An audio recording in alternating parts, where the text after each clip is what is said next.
अमेरिकी उपराष्ट्रपति जेडी वांस ने 21 अप्रैल को भारत की यात्रा शुरू की, जो कि 4 दिनों तक चलेगी।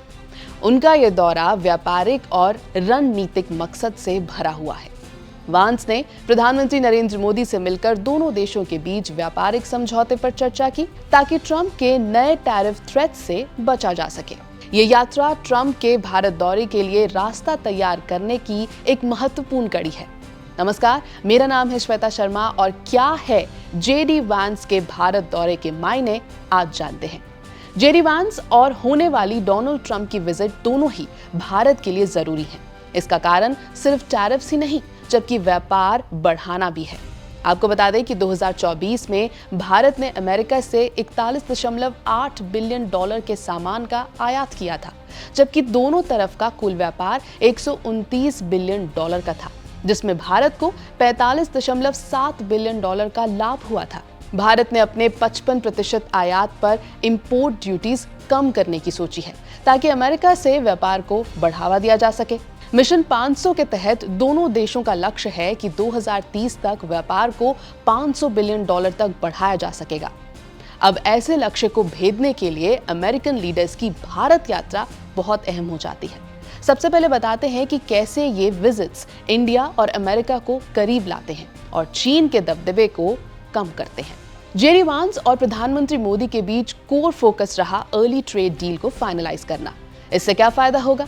अगर भारत और यूएस एक mutually beneficial trade agreement sign कर लेते हैं तो दोनों इकोनॉमीज को स्टेबिलिटी मिलेगी। लेकिन असली गेम यह है कि चीन को ट्रेड से आइसोलेट करना। यूएस ऑलरेडी चीन पर 120% तक के टैरिफ्स लगा रहा है। अगर भारत इस दौरान एक स्मार्ट डील करता है तो वो चीन का सप्लाई चेन ऑल्टरनेटिव बन जाएगा, यानी चाइना +1 स्ट्रैटेजी का हिस्सा। जेडी वांस के थ्रू ट्रंप एडमिनिस्ट्रेशन भारत को प्रायोरिटी पार्टनर बनाना चाहता है, स्पेशली जब बात मैन्युफैक्चरिंग और हाई टेक एक्सपोर्ट्स की हो, यानी एक फायदेमंद व्यापारिक समझौता जिसमें टैरिफ्स कम करने, कृषि और औद्योगिक सामान के आयात को बढ़ाने और डिफेंस और तकनीक के क्षेत्रों में सहयोग बढ़ाने पर जोर दिया गया। दूसरी तरफ जेडी वांस की यह यात्रा सिर्फ व्यापार तक सीमित नहीं है, इसमें डिफेंस और सिक्योरिटी कोऑपरेशन भी शामिल है। क्वाड की बात करें, यानी यूएस, इंडिया, जापान और ऑस्ट्रेलिया, इसका सीधा मकसद है इंडो पैसिफिक रीजन में चाइना के एक्सपेंशनिज्म को रोकना। वांस और मोदी के बीच ये डिस्कशन हुआ है कि कैसे इंडिया और यूएस मिलकर maritime surveillance, defence technology sharing और जॉइंट मिलिट्री ड्रिल्स को और ज्यादा कर सकते हैं। चीन के बेल्ट एंड रोड इनिशिएटिव का मुंह तोड़ जवाब बनाने के लिए यूएस चाहता है कि भारत अपना रीजनल लीडरशिप और ज्यादा दिखाए।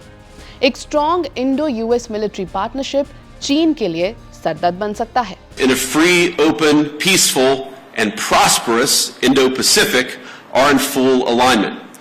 Both of us know that the region must remain safe from any hostile powers that seek to dominate it. इस सब के बीच जेडी वांस की वाइफ उषा वांस भारतीय मूल की है।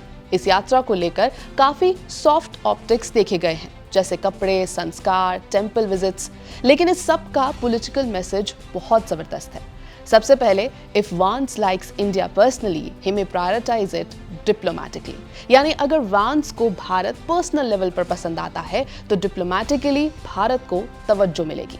दूसरी तरफ दिल्ली के लिए ये एक गोल्डन अपॉर्चुनिटी है ट्रंप के सबसे करीबी एडवाइजर से अच्छे पर्सनल टाइज बनाने की। और तो और जेडी वांस डोनाल्ड ट्रंप के फॉरेन पॉलिसी फेस हैं, यानी अगर आप वांस को कन्विंस करते हैं तो आप इनडायरेक्टली ट्रंप को कन्विंस कर रहे हैं। I want to close with one last story, or maybe a couple of stories. So, you know, my son Ewan is 7 years old. He's our firstborn son. And yesterday, after we had dinner at the Prime Minister's house, the food was so good, and the Prime Minister was so kind to our 3 children that Ewan came up to me afterwards and he said, "Dad, you know, I think maybe I could live in India." Prime Minister Modi, it's the exact same thing. Our kids just like him. And I think that because kids are such good, strong of characters, I just like Prime Minister Modi too. And I think it's a great foundation for the future of our relationship. लेकिन इस सब के बीच कुछ चुनौतियां और चिंताएं भी हैं, जैसे कृषि क्षेत्र में भारत के किसानों का सबसे बड़ा संगठन यानी ऑल इंडिया किसान सभा ने इस यात्रा के दौरान कृषि क्षेत्र पर होने वाले प्रभाव को लेकर अपनी चिंताएं व्यक्त की। दूसरा है H1B वीजा। भारत के टेक कर्मियों और स्टूडेंट्स को लेकर H1B वीजा की स्थिति भी एक महत्वपूर्ण मुद्दा है। इसे लेकर भारत ने अपनी चिंताएं व्यक्त की हैं। लेकिन व्हाट्स नेक्स्ट? जेडी वांस ने इंडिया को इनडायरेक्टली हिंट दिया है कि हम तुम्हारे ट्रेड पार्टनर बनने के लिए तैयार हैं, लेकिन मार्केट खोलना पड़ेगा। यूएस चाहता है कि इंडिया एग्रीकल्चर, डेयरी और ई कॉमर्स सेक्टर्स में फॉरेन प्लेयर्स के लिए गेट्स खोल दे। In return US high tech manufacturing, defence exports और एनर्जी कॉर्पोरेशन बढ़ाने के लिए तैयार है। चीन के लिए ये एक झटके से कम नहीं, क्योंकि अगर यूएस का भरोसा भारत पर बढ़ता है तो बीजिंग की इकोनॉमिक लेवरेज कम हो जाती है। दूसरा, टेक ट्रांसफर और defence modernisation. US already Bharat को advance drones, fighter jet components और सर्वेलेंस इक्विपमेंट ट्रांसफर कर रहा है। इस डील को एक्सेलरेट करना मींस भारत को मिलिट्री एज मिलेगा, specially in the case of border tensions with China. Quad के मिलिट्री एक्सरसाइजेस चीन के लिए एक क्लियर मैसेज हैं, don't mess with our partners.